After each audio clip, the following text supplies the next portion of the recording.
नमस्कार। आप सभी लोगों का बहुत बहुत स्वागत है हमारे इस खास कार्यक्रम में। प्रिय दर्शकों, आज हम लोग चर्चा करेंगे कुंभ राशि के जातकों के लिए कैसा रहेगा नवंबर 2020, क्योंकि इस मंथ में कई बड़े ग्रहों का गोचरीय परिवर्तन हो रहा है और ये परिवर्तन आपके लिए क्या कुछ शुभ अशुभ परिणाम लेकर के आया है उसके बारे में।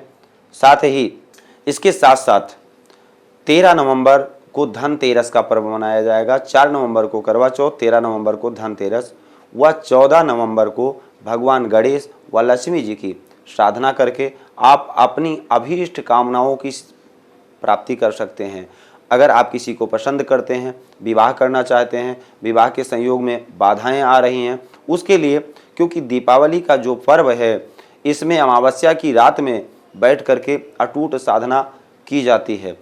साधक अपने मंत्रों की साधना करते हैं, सिद्ध करते हैं और इस 2 घंटे में की हुई साधना बहुत ही बड़ा लाभ देती है। आप भी कीजिए, धन के लिए कीजिए, परिवार के लिए कीजिए, परिवार की सुख शांति के लिए कीजिए, अपने बिजनेस व्यापार को बढ़ाने के लिए कीजिए। घर परिवार में किसी प्रकार का अगर कलेश है, उस कलेश को दूर करने के लिए कीजिए, क्योंकि भगवान गणेश जी व माता लक्ष्मी हर विघ्न बाधाओं को दूर करने में सक्षम हैं। विघ्न हरता हैं गणेश जी, रिद्धि सिद्धि के दाता हैं, शुभ और लाभ जिनके पुत्र हैं।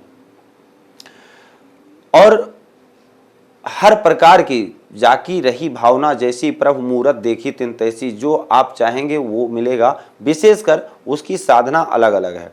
आपको किस फल की प्राप्ति चाहिए, उसके लिए उपाय उसका कुछ भिन्न है, जो कि आप फोन करके पूछ सकते हैं। स्क्रीन पर दिए गए नंबर पर आप कॉल करके हमसे जानकारी प्राप्त कर सकते हैं कि आपको किस प्रकार से साधना करनी है, किस मंत्र का जाप करना है और किस काम के लिए आपको किस मंत्र का जप करना है, क्योंकि जैसा आपका कार्य होगा उसी प्रकार का मंत्र का प्रयोग होगा। अगर शिक्षा के लिए करना चाहते हैं तो उसके लिए अलग मंत्र है, अगर प्रेम के लिए करना चाहते हैं उसके लिए अलग मंत्र है, अगर धन के लिए करना चाहते हैं तो उसके लिए भी अलग विधान है।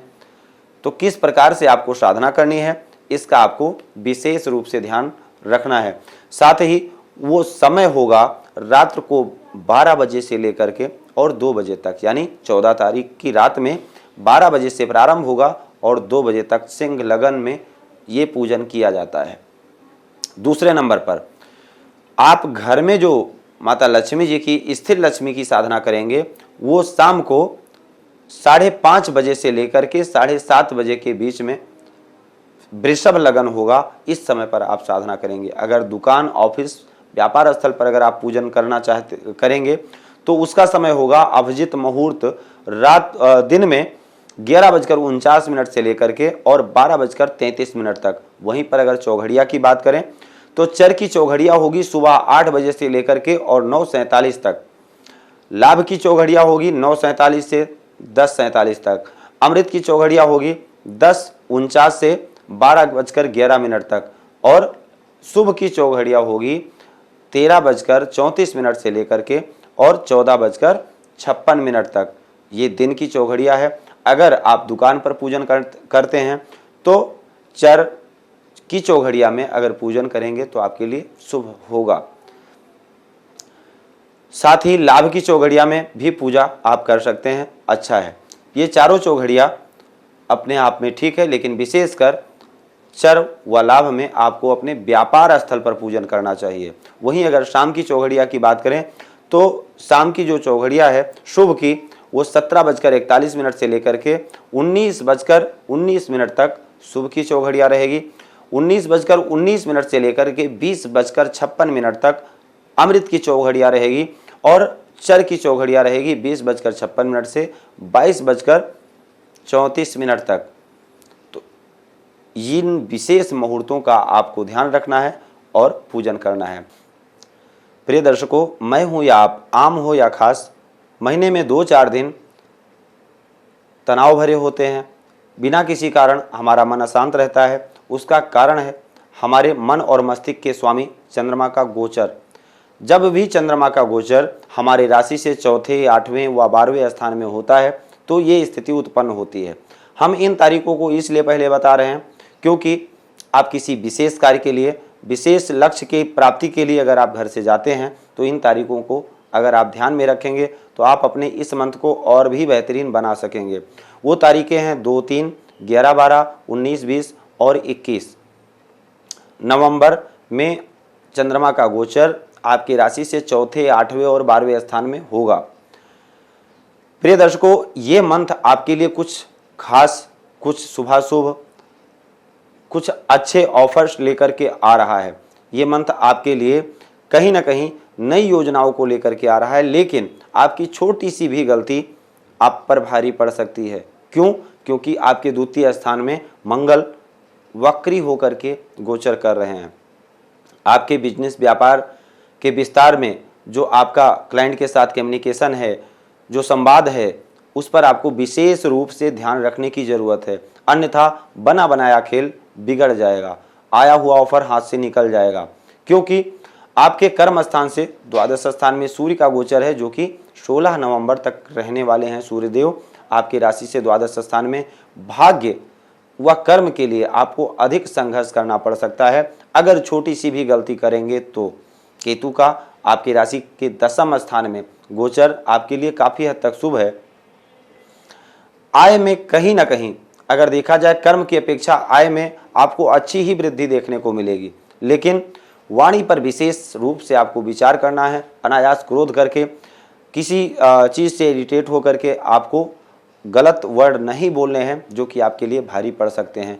जो लोग गवर्नमेंट जॉब में हैं, पुलिस, प्रशासनिक सेवा, IT प्रोफेशन या किसी कम्युनिकेशन संबंधित कार्य में हैं, उनको विशेष रूप से ध्यान रखने की ज़रूरत है, क्योंकि इनके कारक मंगल हैं और मंगल वक्री हैं।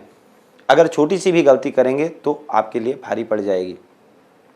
शनि के 7.5 का प्रथम चरण जो कि आपके सर पर होता है, कुंभ राशि के जातकों के लिए प्रथम चरण जो कि सर पर होता है, दूसरी 7.5 हृदय पर होती है और तीसरी पैर पर होती है।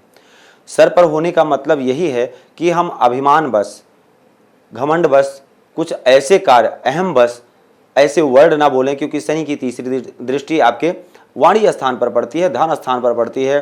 धन का अभिमान, वाणी से कुछ ऐसी गलतियां ना हो जाएं जिससे आपको नुकसान उठाना पड़ जाए। तो इसलिए अभिमान को, अहम को त्याग कर, नम्र बनकर आप अपने कार्य को करेंगे। निश्चित है शनिदेव भी आपका साथ देंगे, क्योंकि शनिदेव न्याय के कारक हैं। शनिदेव को आपको झुकाना नहीं है, लेकिन अगर आप अधिक या किसी के साथ अन्याय करते हैं या गलत वर्ड का इस्तेमाल करते हैं तो निश्चित है फिर उसका नुकसान उठाना पड़ता है।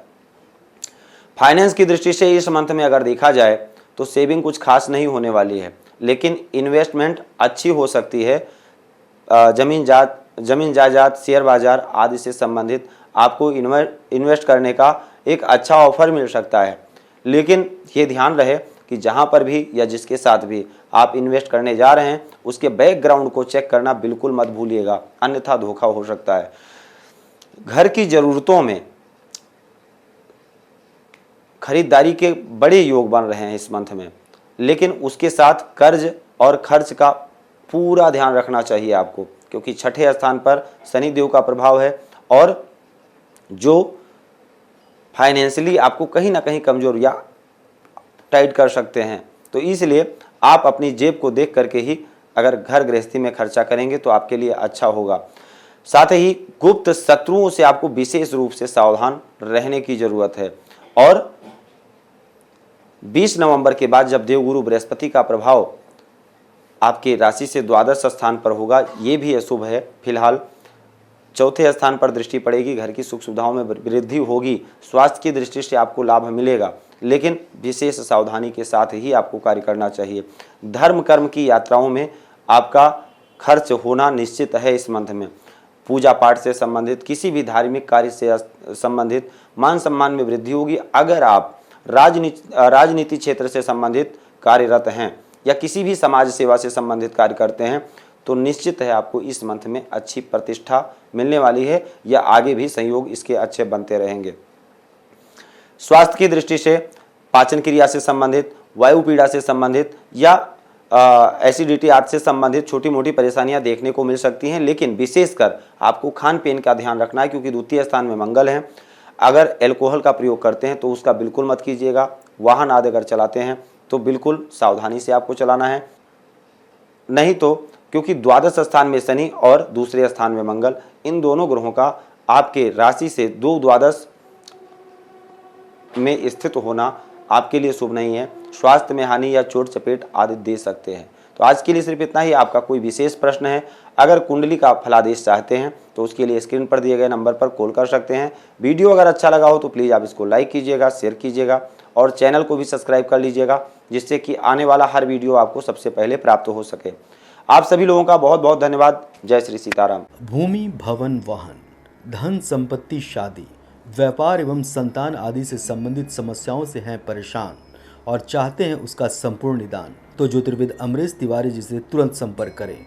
हमारे संपर्क सूत्र हैं 9718504998। हमारे यहाँ वैदिक ब्राह्मणों के द्वारा सभी प्रकार के पूजा पाठ, कर्मकांड, यज्ञ अनुष्ठान, विवाह, गृह कलेश, काल सर्पदोष व नवग्रहों की पूजा आदि कराई जाती है। हमारे यहाँ सभी प्रकार के यंत्र, राशि रत्न, कवच, जन्मपत्री एवं रुद्राक्ष सिद्ध किए जाते हैं।